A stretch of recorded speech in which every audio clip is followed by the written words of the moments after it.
Good morning, everybody. Today we're talking about building healthy and resilience and beating the winter blahs and blues, I think.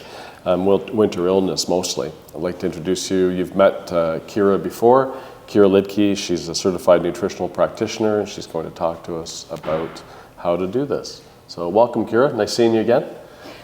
Thank you so much. Saw her about 5 minutes ago as we drove in this morning, so. Yeah, thanks for having me. It's great, you know, as we're thinking about topics, I think we started out, Crystal and I started with this, and we were talking about beating the winter blahs or blues, and I think we decided I wanted to morph it into something that's sort of more applicable to everybody. So we're talking about more colds and flus now, because I don't think the winter blues affects everybody the same way, but I do think that we're all super susceptible to colds and flus, particularly at this time of year. So I thought we would just morph it over to that. So today we're going to dig into a few things. Number one, why are upper respiratory tract infections, common colds and flu, more prevalent during the winter season? Easy tips and strategies to feel well and stay well during the winter. How to boost your immune system to prevent and or decrease the frequency, severity, and duration of colds and flus. And last but not least, natural treatment protocols. When you do get sick, herbs, supplements, lifestyle, what works and on what symptoms. So over to you, Kyra. Mm-hmm. So let's start out by clarifying just the basics. What's the difference between the cold and the flu? Because I know people think, oh, the flu is the stomach virus. That's a completely different thing. So when we're talking about colds and flus, both are viral infections. So they're not bacterial, meaning antibiotics are not going to be the course of treatment that you're going to take when you have the cold or when you have the flu. So even as shitty as you may feel, that you shouldn't be going and seeking antibiotics from your doctor. And I think doctors these days are well aware of that, and they're not going to be prescribing that. That's not to say you shouldn't go to the doctor when you're sick, because you know we tend to be using a lot of Dr. Google these days, and Dr. Google isn't always right. You could have like a bronchitis or something that does need to, you know, that's viral, that does need to be treated with antibiotics. So if you're feeling shitty, like really shitty, go see your doctor. Absolutely, there's definitely treatments that they can prescribe for you if it's something beyond the cold and the flu. And I would also encourage you to go seek medical attention if you've got, you know, underlying immune conditions. Such as, you know, for me, I've got asthma, so I'm very careful about my breathing. People may have COPD or other underlying immune conditions that would make them more susceptible, or they could get sicker if they come down with colds and flus. And then also elderly. You know, we know elderly are our most susceptible population, so those people really need to be handled with kid gloves. And young kids, you know, they also have an underdeveloped immune system, and they should also be, be going to seek medical attention if they're ill and you feel like they need that. So let's talk about the difference between cold and the flu. So cold, the most common cause of the cold is the rhinovirus, but really there's 200, bless you, right? Stay away. There's 200 different viruses that cause the cold. So chances are you're going to get the cold. You're not going to know. It could possibly be the rhinovirus, but it could be something else. You know, RSV falls into that sort of category. So does coronavirus. Flu, on the other hand, is a little bit different. There's not 200 types of the flus. There's actually 4 types of flu, meaning influenza, 3 of which are communicable through, are contracted, through people, and then the 1 is through animals. So, you know, when you're getting your flu shot, it's typically against influenza A and influenza B, and we can talk about the flu shot. We'll talk about it, I think, a little bit down the road. But symptoms overlap. Welcome, Steve. There you go. Sure. I just don't want to swear. No worries. So symptoms overlap for both cold and flu. So it's sore throat, it's cough, it's congestion, it's runny nose.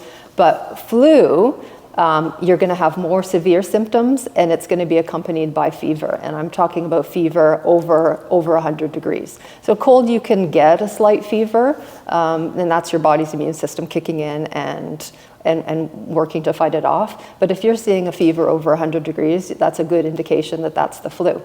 Headaches, chills, extreme fatigue, body aches. And then we're also looking at things, the difference in cough. So a dry cough versus a phlegmy cough. Dry cough would be more indicative of the flu. Phlegmy cough would be more indicative of a cold. And then the other key differential is abrupt onset of symptoms. So flu tends to hit you in the face, and you're flat out. Whereas a cold, you start with that, maybe it's a slight cough or a tickle in the back of your throat or a tickle in your nose, and then you sort of gradually morphs into this cold. So I thought I would just set the stage to talk about the differences, because people use the two interchangeably, but there's some slight differences. So colds and flus are more prevalent in the winter season. Mm-hmm. I've always kind of wondered why. Can you maybe expand on that? Yeah, so we've actually figured it out, and when I say we, I use that affectionately. I haven't figured anything out, but I can tell you who has figured it out. Winter, the winter cold flu season tends to linger. It's anywhere between December to March, but we also see an uptick in colds and flus when kids go back to school. They're in close quarters, they're picking up stuff, they're spreading stuff, and they're bringing it home and infecting the rest of us. But really, what it has to do with, there's a couple of things going on, like three or four things going on, but it really has to do with increased transmission and declined immune response, and specifically declined immune response in cold temperatures, and the two go hand in hand. So let me explain what's going on with that. So transmission of viruses increases because people tend to spend more time. They're spending more time indoors, and they're spending more time in close contact with one another. That's we all sort of inherently know that, and we all feel that. But in terms of declined immune response, they did a recent study in the Journal of Allergy and Clinical Immunology, and this is in 2023. So it's recent. They've recently discovered this, that shows cold temperatures, and we're talking below 0 degrees, causes significantly declined immune response in cells of the nose. Well, let me say that again. Cold temperatures below 0 degrees causes significantly declined immune response in cells in your nose. So that's really the missing key to it all that they've finally figured out. Your mom was sort of on the right track when she said, bundle up, you're going to catch a cold. And did we ever really know why she was saying that? I don't think she ever really knew. And we certainly didn't know, but we just knew we had to bundle up and stay warm or we're going to catch a cold. But cold doesn't give you a cold. Cold exposure is a therapy these days, and you're, Oliver, familiar with that. You're not catching a cold from being cold. In fact, cold therapy, shivering particularly, is actually very good for your body for various reasons, which we're not going to get into. It's a whole topic on its own. But you're not getting sick from you're just being exposed to cold weather. But you are more susceptible in the cold months when you come into contact with someone that's sick, because again, back to this declined immunity in your nasal cavity. And on top of that, two more things going on. The rhinovirus, which we already said was the most common cause of colds, replicates more efficiently in the nose at lower temperatures. And then on top of that, dry cold air, which is the winter, which is what's happening in the winter, slows down mucus clearing, which effectively gives the virus time to sit in the nose and infiltrate into the membranes of your nose. So mucus clearing is constantly happening. We're more efficient at clearing mucus in warmer weather and in humidity. And mucus clearing is simply, it's not snorting, it's not like that, but you're constantly you're swallowing. That's all mucus clearing. So that slows down in the cold, dry temperatures, and viruses have the opportunity to infiltrate. Okay. So tips and strategies was my next real note here, was to stay well and feel well during the coming seasons. Can you help us with that? Yeah, of course. So, we all know that, and I feel like the timing is soon as the clocks change, our habits shift. It gets darker, it gets colder. We have less opportunity to be spending time outdoors, and particularly exercising outdoors. Like, nobody wants to go out and exercise outdoors. We're great. Everyone loves to hike in the spring and in the fall and in the summertime. But when the winter comes, we tend to hibernate inside, and that's not super healthy for us. And we know our buildings that we're living in, whether that be our places of employment where we're working or our houses, they're dry and they have poor air quality. So, dry air allows viruses to spread more easy, and dry nasal passages are more vulnerable to colds. So, that's exactly what's happening. But I guess the question is, what can we do about that? So let's talk about those tips and strategies to try and mitigate and stay healthy during this season. So my first and foremost is, embrace the winter. Spend time outside in the cold.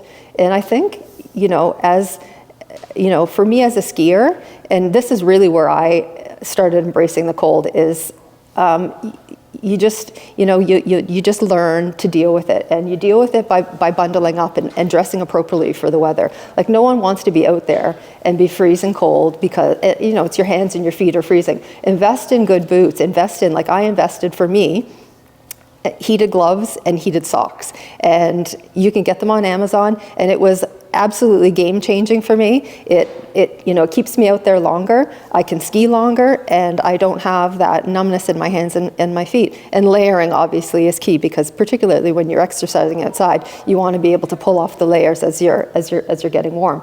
So, get out there and hike, and there's no reason. I know there's some days in the wintertime which are horrible and blustery or whatever, but look at today. It's 0, it's sunny, great day for getting out there. You can ride your bike still, you can ride your bike in the winter, there's fat bikes, there's ways around it, but embrace the winter and spend time out there. We'll talk about some fundamentals that, you all know this, I know this, but it's worth repeating. And I'll tell you why it's worth repeating. So, washing your hands and using hand sanitizer. And we've been inundated with this, right? We've been inundated with this through COVID, but it's worth repeating because it's important. Fun fact, and I didn't know this while I was doing my research for this, our skin can only harbor infectious particles for 20 minutes. So I'm talking about colds and flus. If you get cold and flu virus on your hands, your skin can only harbor that for 20 minutes because of the porous nature of your skin, because you have bacterial immunity already on your skin, and because of the pH on your skin. So that's interesting. The downside to that, though, or the but side to that, is that cold viruses can stay on surfaces for 9 to 24 hours, and they can stay on metals for up to 7 days. So hand washing is important. Even though it's not staying on your hands super long, it's lingering on surfaces that you're touching, not so much soft surfaces, but these types of surfaces. It's lingering on there. And in that 20 minutes or so that it is on your hands, what are you doing? You're touching your face, you're touching your eyes, you're touching your nose, you're touching your mouth. These are all areas that are easily infiltrated by viruses. So other things that I would suggest: wash your fruit and vegetables. And this is not so much to do with transmission of colds and flus, but washing your fruits and vegetables are good prevention against things like E. coli and other bacteria. So for example, you go to the supermarket, you buy a cantaloupe, you buy a watermelon, you bring it home, you don't wash it because you're not eating the skin, right? Take your knife, you cut through it. Well, if there's E. coli on the skin of that watermelon or on that cantaloupe, you're now pushing it through to the fruit, and now you've got the E. coli, right? So I think that's a prudent thing to do, stay away from the bulk food section. People are touching with their hands, E. coli, different stuff, buffets, sure, stay away from that. And I think, it was, you really saw this through COVID, because all of a sudden all this stuff in the bulk food section was not accessible. They've all bagged it all, they've weighed it, they've put prices on it. There's a reason for that, right? But now we're back to the bulk food section, stay away from that. And then I touched on this, but don't touch your nose, don't touch your face. The average person touches their face 15 times an hour. Okay, think about this. The average person touches their face 15 times an hour. And I am so guilty about this. So you have bacteria on your hands, the last 20 minutes, you're bound to touch your face in that amount of time. It's infiltrated through the eyes, it's infiltrated through the nose, and it's infiltrated through the mouth. So make a conscious effort not touching your face. And I've got allergies, and I'm always there, right? I'm always on my eyes, I'm always on my nose, I'm always doing something. So me especially, I have to think about stuff like that. Mask up when you're sick, right? I would rather see, and we're all fatigued. I know we're fatigued about masks. Nobody wants to wear masks anymore. And I think the more prudent thing to do is, when you're sick, wear the mask. Don't force everybody else around you to wear a mask. If you're feeling symptomatic, or if you're still ill, you're still transmitting the virus when you're ill, even if you're 2 or 3 or 4 days into it. So be prudent, don't come into the office, or mask up when you are in the office, and that's protecting all of your colleagues around you. Stay out of crowded indoor spaces. There's no reason that you need, or any of us need, to be hanging around at the mall. There's so many online options now.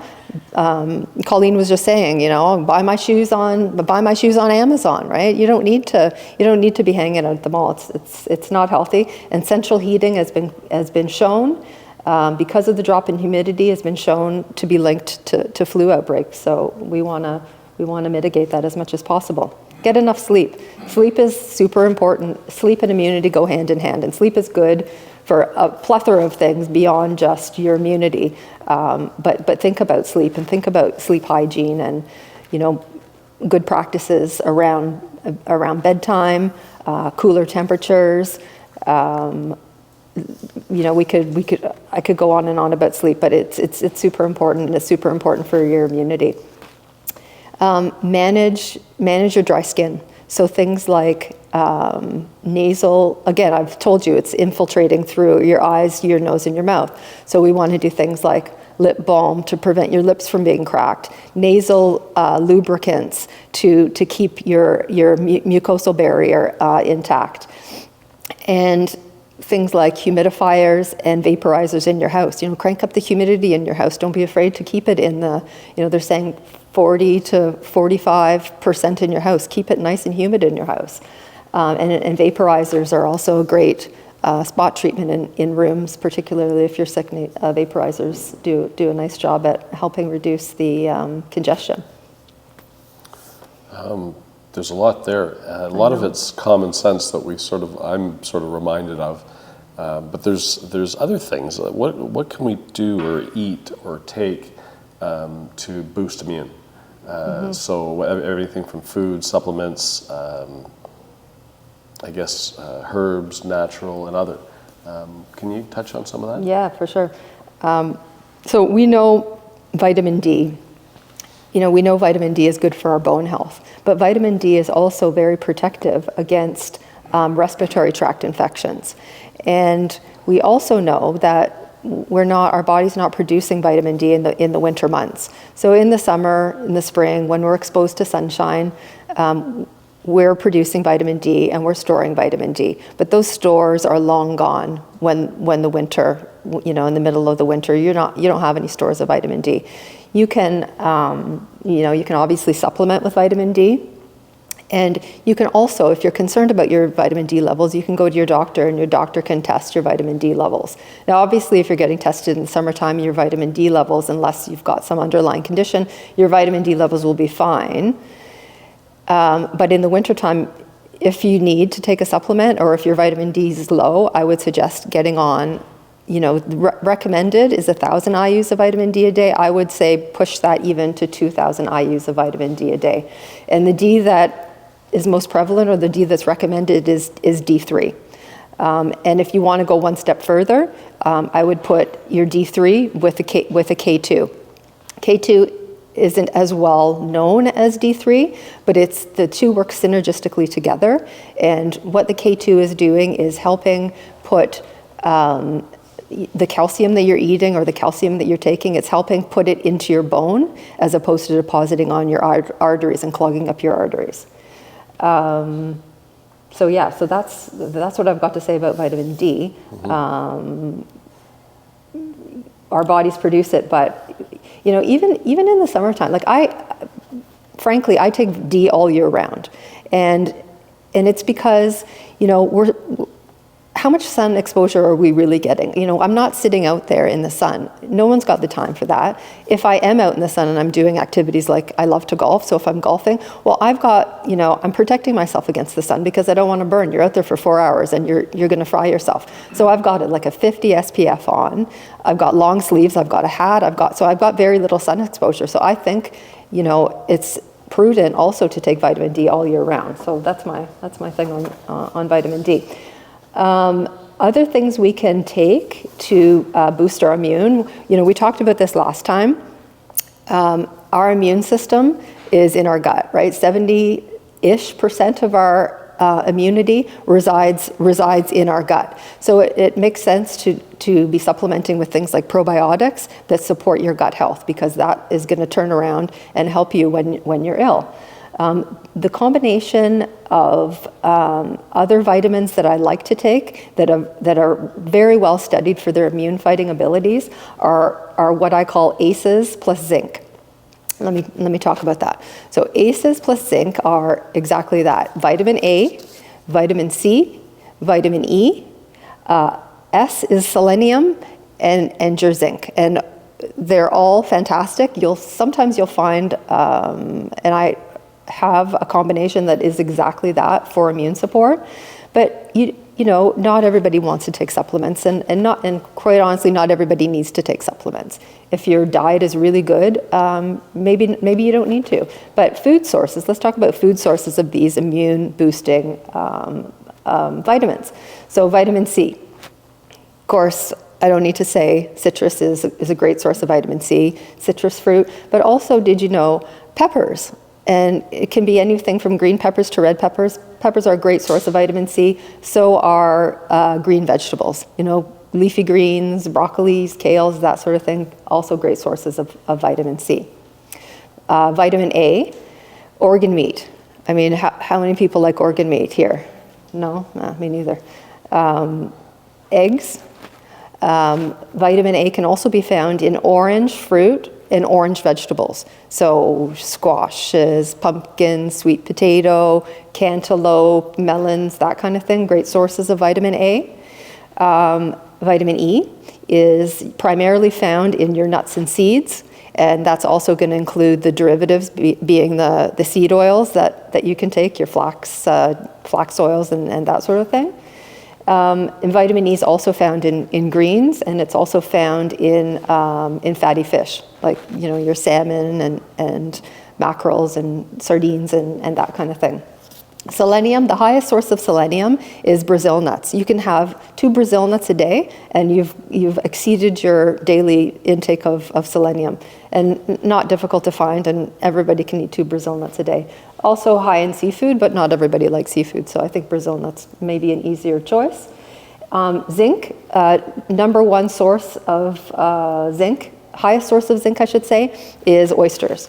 And again, not everybody likes oysters. People have allergies to stuff like that.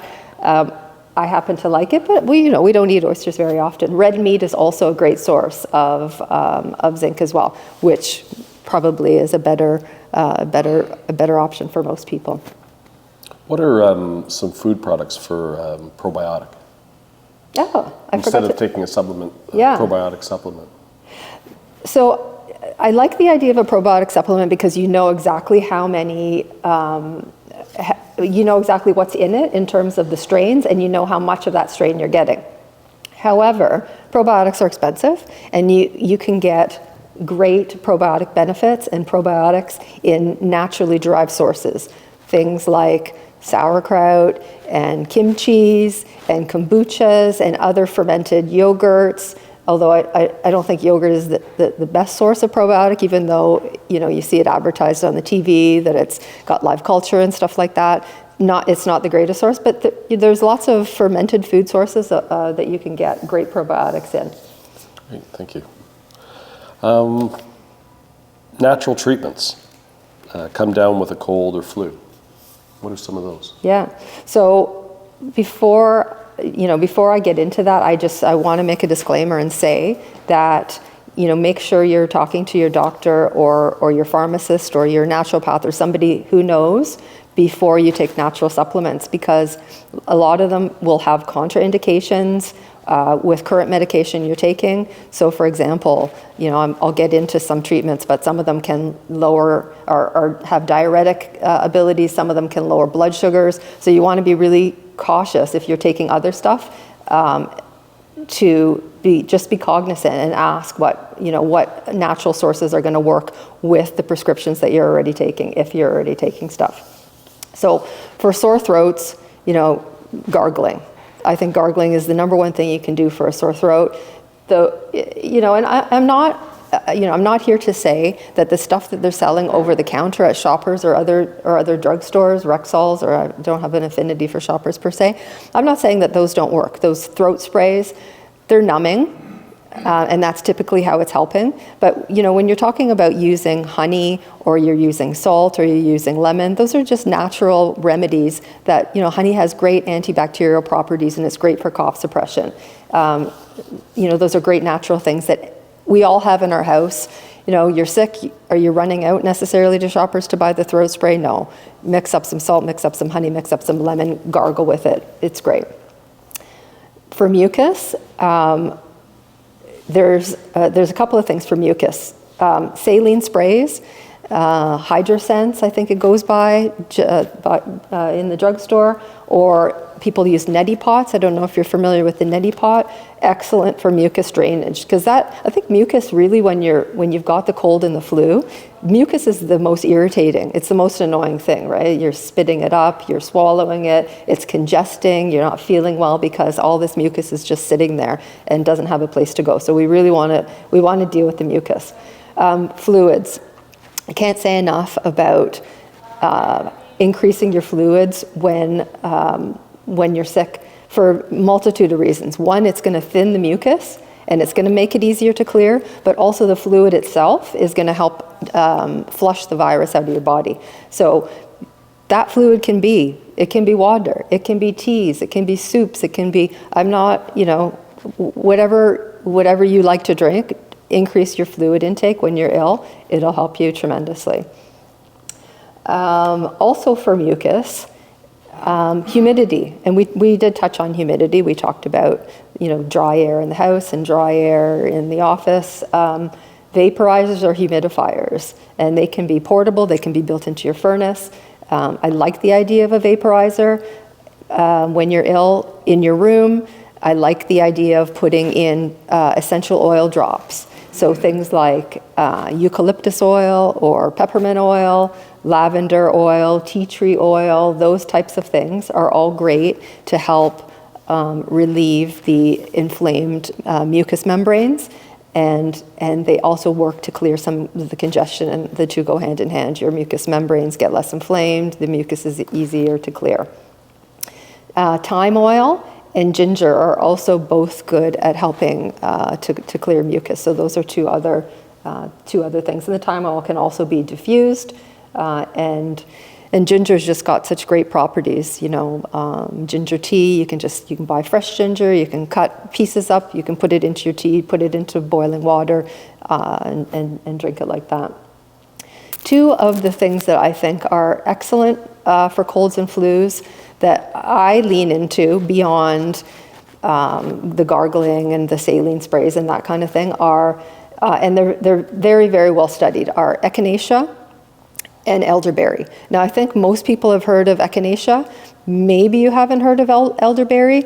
Elderberry would be like Sambucol. You've probably seen it in the stores. Super well studied and super effective. So let's talk a little bit about the two of them and how they work and what they don't work, how they work and how they work better.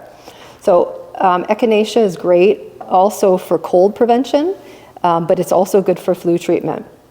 And I've seen studies that say that echinacea is as effective as Tamiflu for the flu. And if you're not for Tamiflu, there's a couple of flu treatments on the market. Tamiflu is one of them. I think Relenza, it's another brand name for flu.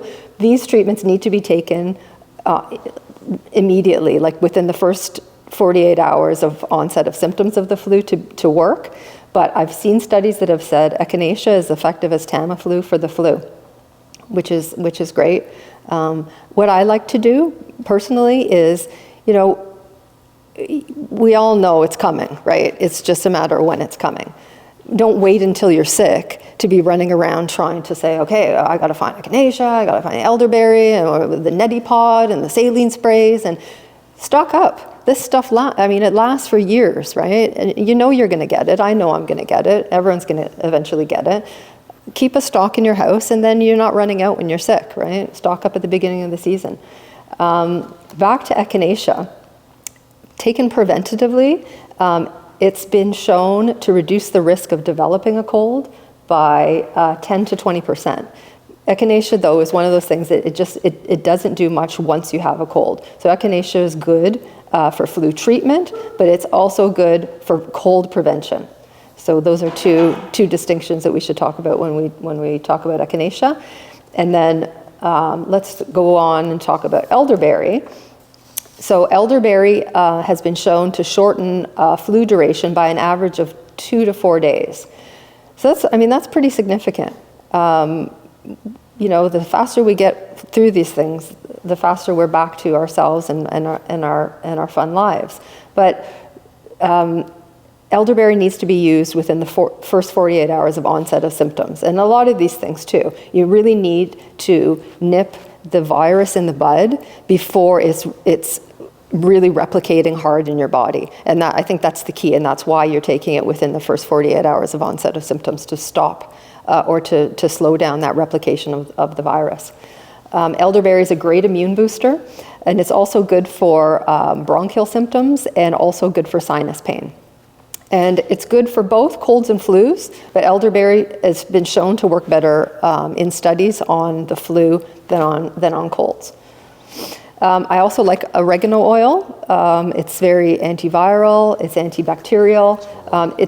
Oregano oil is not as well studied as elderberry or echinacea, but I still think there's value in oregano oil. My 2 cents on that is be prepared for a flavor you're not going to like, and it's nothing like the oregano on your pasta. It's strong. It's strong, and I guess I've developed this fortitude for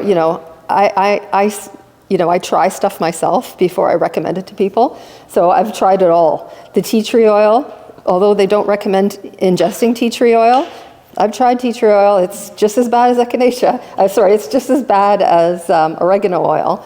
But so there. Zinc, let's talk about, you've tried it too? I was just going to say, I actually love it.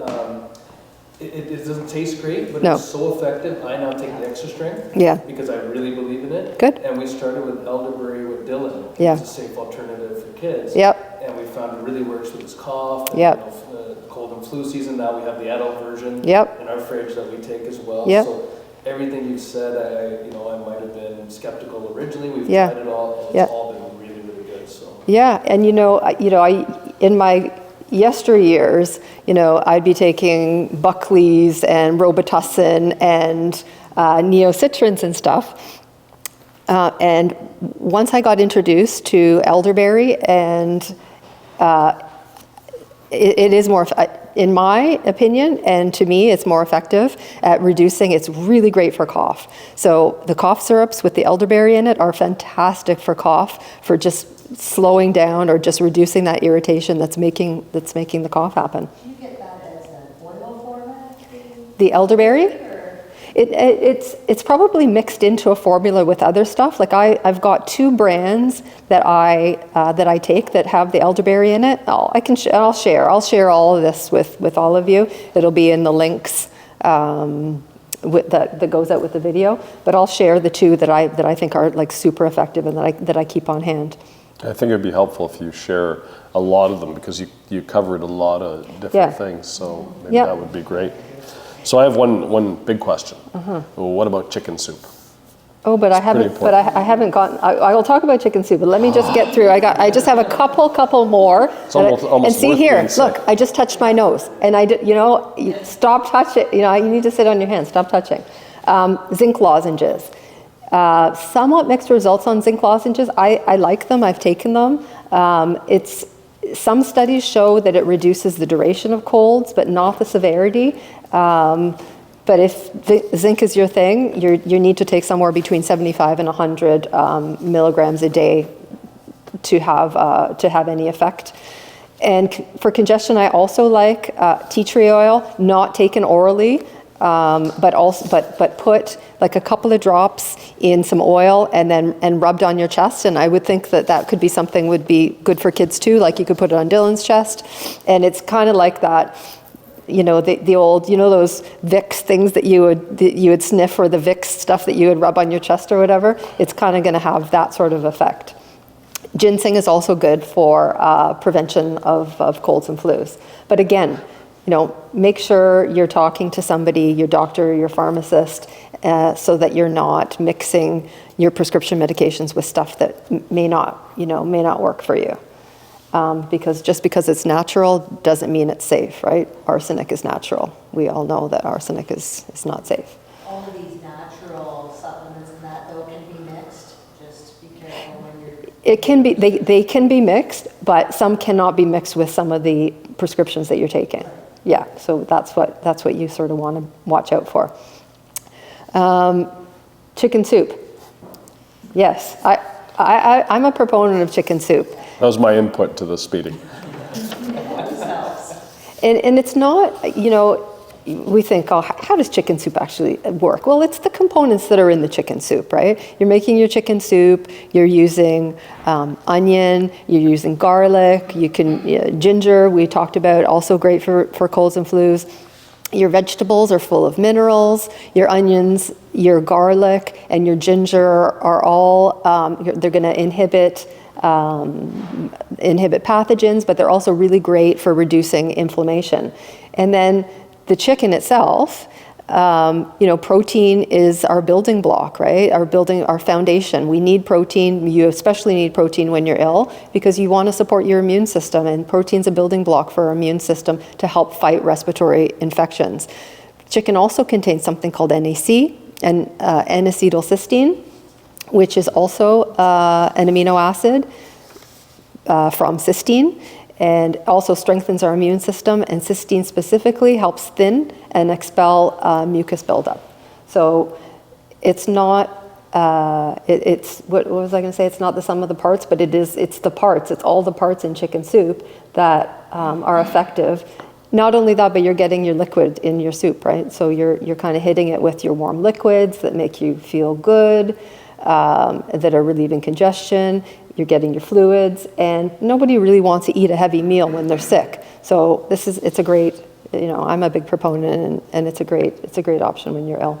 So you're not talking about a bunch of noodles and some can of bouillon. You're talking about making it I'm from not talking about packaged. Candles. I'm not talking about packaged soups.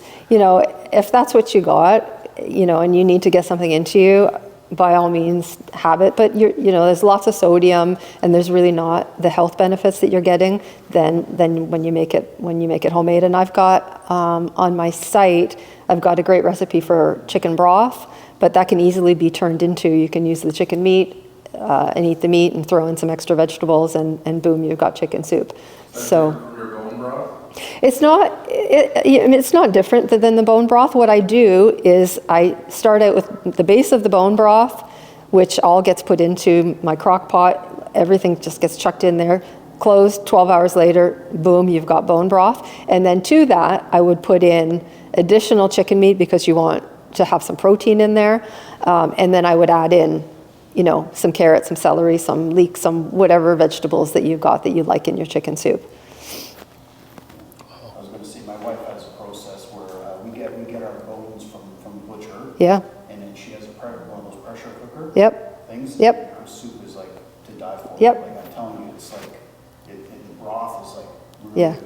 I know. It's fantastic. And, you know, a lot of people have riffs on how they make it. They roast the bones, and it's not necessary, honestly. You can put it all into your pressure cooker or your Instant Pot. You can put it into your slow cooker, and you end up with this gorgeous, beautiful, rich, umami broth that you can sip on when you're not sick. It's super healthy and nutritious, or you can use when you're not feeling well to help you get through it.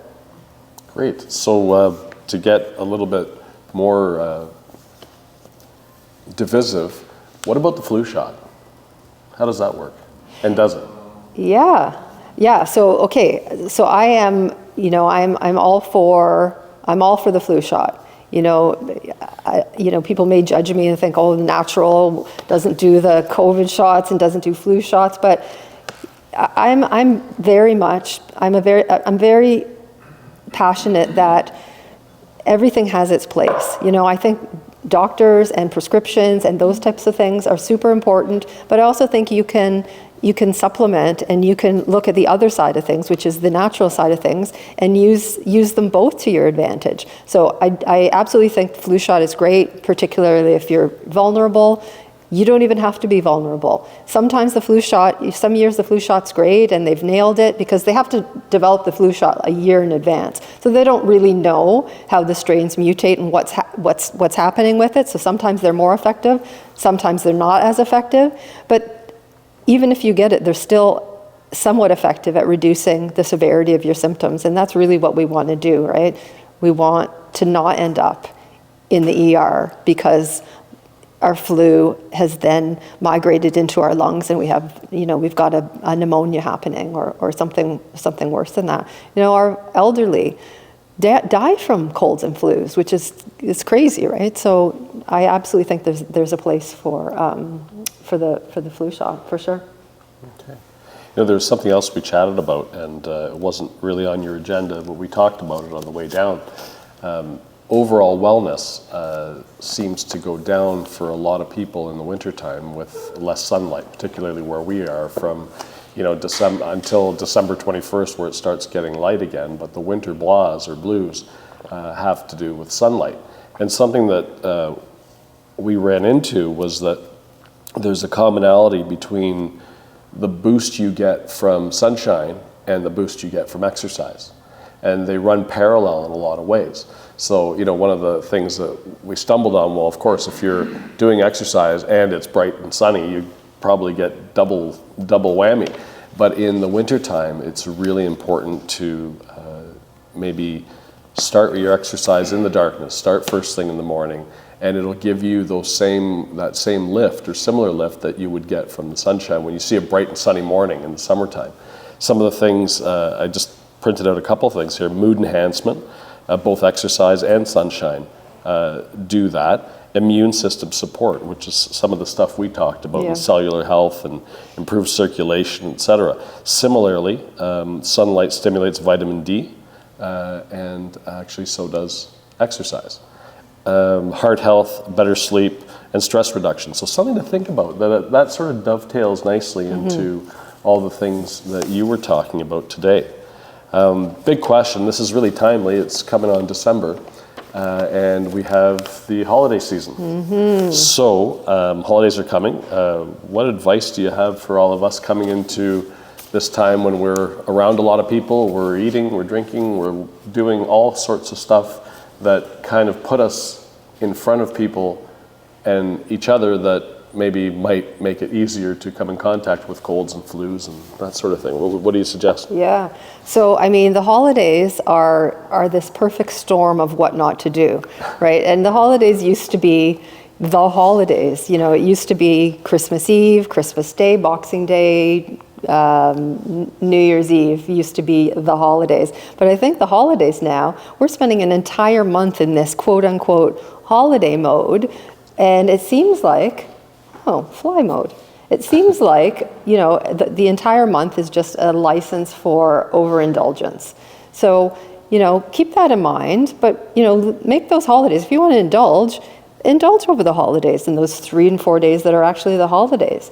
You know, but don't make it an excuse to lose your way for the entire month.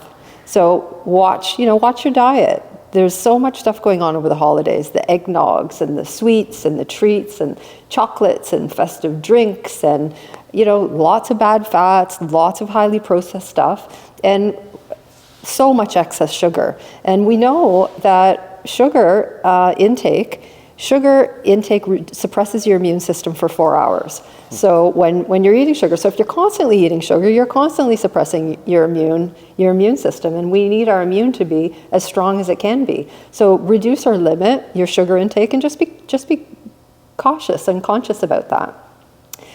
Alcohol, you know, everybody loves to drink over the holidays, right? The champagnes and the special eggnog, rum drinks, and all those kind of things. And I'm just as guilty as everybody else for that. But alcohol is dehydrating, and alcohol also suppresses your immune system. So think about that when you're drinking. Stay hydrated when you're drinking. You know, drink 1 for 1. So 1 drink, 1 glass of water. 1 drink, 1 glass of water, and that's going to ensure that you're at least replenishing what you're losing through dehydration through alcohol consumption. You touched on this, but keep your exercise routine going. Just because, you know, you're indulging in cookies and drinks or whatever, you can still exercise. There's no reason why. But a lot of people feel like, and you know, I'm no saint. You fall off the wagon hard, right? You're whatever. I ate cookies. I've eaten chocolates. I've had a few glasses of wine.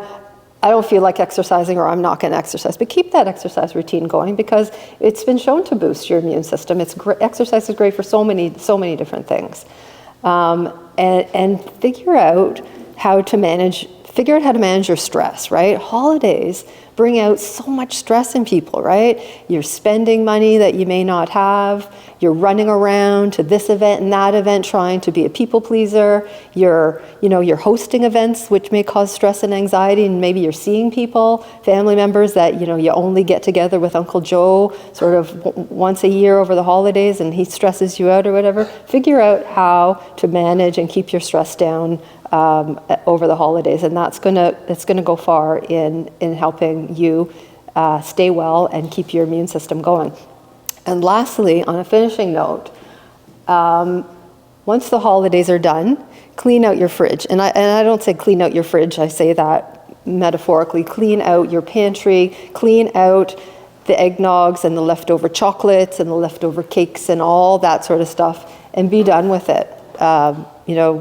Whatever you have to do with it. Start fresh in the new year, back to your healthy habits, and hopefully we can all get through this holiday season and prevent illness and start the new year out on the right foot. Awesome. Thank you. You're welcome. Fantastic. You're welcome.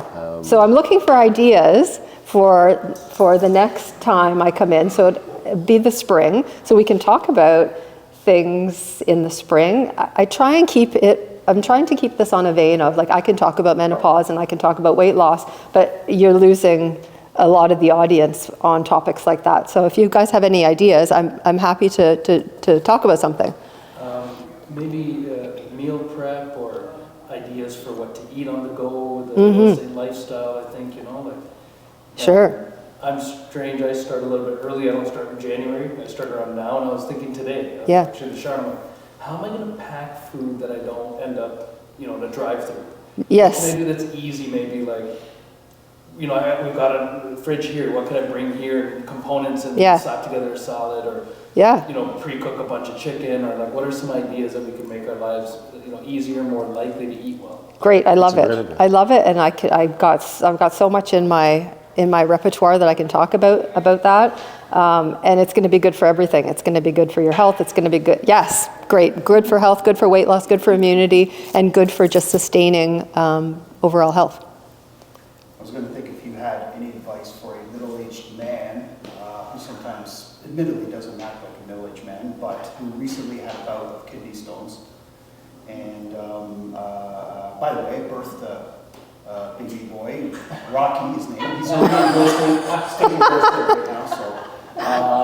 But anyway. That's not funny. I know it's a very specific thing. But anyway, just things to, you know, it's my second time having it. Yeah. And I'm, you know, and if you say no coffee, I'm sorry, I'm not going to listen. No. So I have heard, now I've never passed a kidney stone, but some say that it's akin to childbirth. So I have some sympathy because I have birthed a child and I know how painful it is. So I can just imagine how bad passing a kidney stone might be. But I absolutely, coffee is a fundamental in my life, and it sounds like it's a fundamental in your life. I have tips for you, and it's got to do with oxalates. So that we can address that separately, but I can incorporate all of that into, if we're talking about, you know, different foods, because greens are full of oxalates, right? And that's not good for you. Greens are great for most people, but if you're a kidney stone former, you need to figure out another option. So we can. I mean, water for everybody, lots of water is important, but more on the oxalates, I think, is where Oliver needs to go with that. But thank you. Go. Oliver might not want to wait till spring for that, because the gestation period for a kidney stone is a little shorter. I feel for you. The idea would be, I think, the majority of us and the lifestyle we have is, you know, stress. Yeah. So what is that affecting the way that we run, like adrenal glands, cortisol? There's certain things that we're more likely to have issues with because of our work. Yeah. That maybe we could think about as a Yep. topic as well. Yep. So supporting stress naturally, things you can do, and then, you know, things that you can eat that are easy, you can do on the run, and you can kind of pack your lunch and bring with you that are gonna, one, support your stress response, and two, be healthy and nutritious to support your immunity. Got it. Wow, looks like we have content for the spring for you. Okay, check. Thank you very much. That saves me some mental. Thank you. Thanks, everybody. Thank you very much. Thank you. Thanks for having me. Thanks, Steve. Thanks, Steve.